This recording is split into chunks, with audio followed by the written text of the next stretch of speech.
essa capacidade que o cinema tem de te transportar para uma outra realidade, para um outro local, é incrível. E muito diferente você estar num lugar fazendo um filme do que você está fazendo turismo ou tá em outro tipo de trabalho, que o cinema te leva na essência do lugar. O cinema não tem status, né? O cinema entra tanto num lugar de milionário, da alta classe, quanto na favela mais barra pesada, porque o cinema é recebido sempre.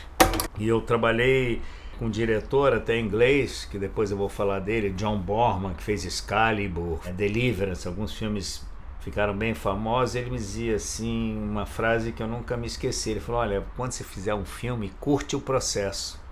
É claro que o filme me levou a lugares que eu nunca imaginava ir, não só na realização, em festivais de cinema, né? Você conhece uma outra maneira de ver os lugares, como me trouxe pessoas que eu idolatrava, e de repente eu estou trabalhando ao lado, né? Eu já fiz filme com Marcello Mastroianni, que era o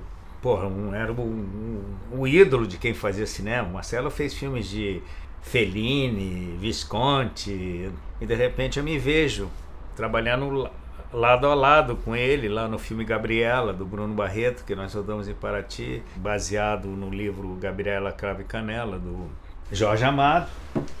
Era uma coprodução com a Itália.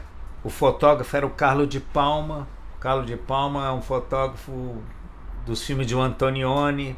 E você ficar numa cidade, uma vila como Paraty, meses convivendo com essas pessoas, de uma maneira profissional, mas que estende, né? Porque você acaba almoçando, bebendo junto, passeando de barco, então você cria essa ligação. Quando faz um filme, você fica muito ligado com as pessoas que fazem, principalmente quando é locação.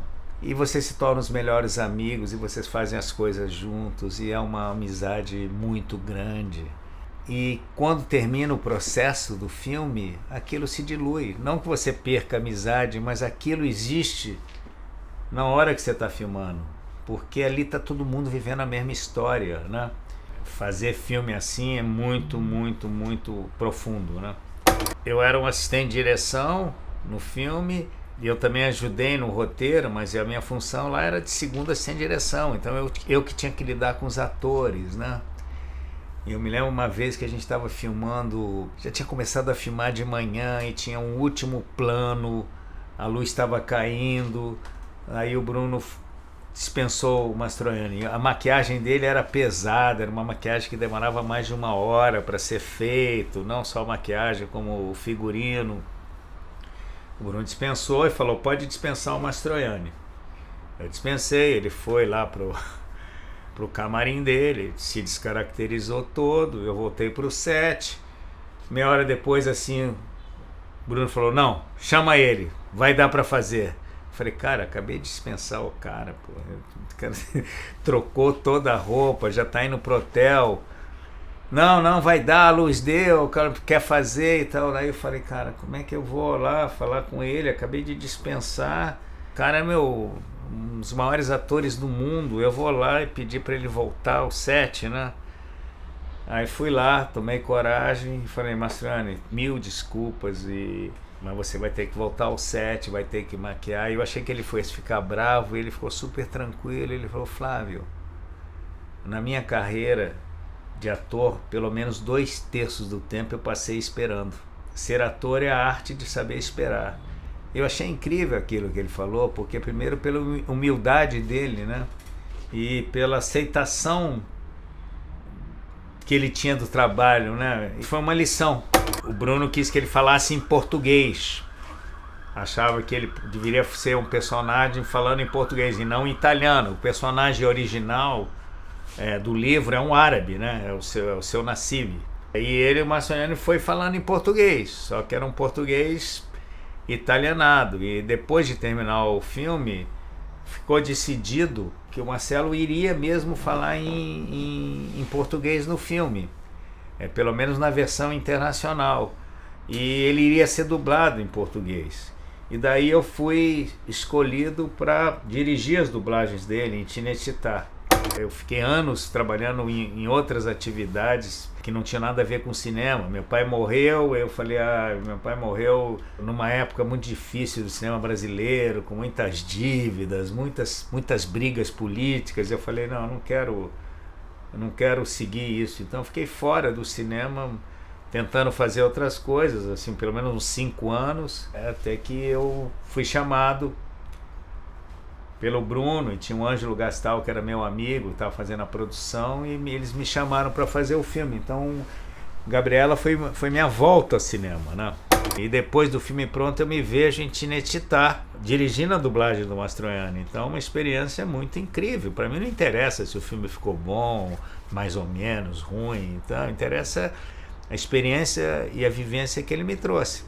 Lá em Tinetitá tinha duas vias muito movimentadas, como se fosse Avenida Brasil e tal, e do outro lado tinha uma cantina que o pessoal gostava de ir, que era uma cantina italiana tradicional. E nós fomos juntos almoçar.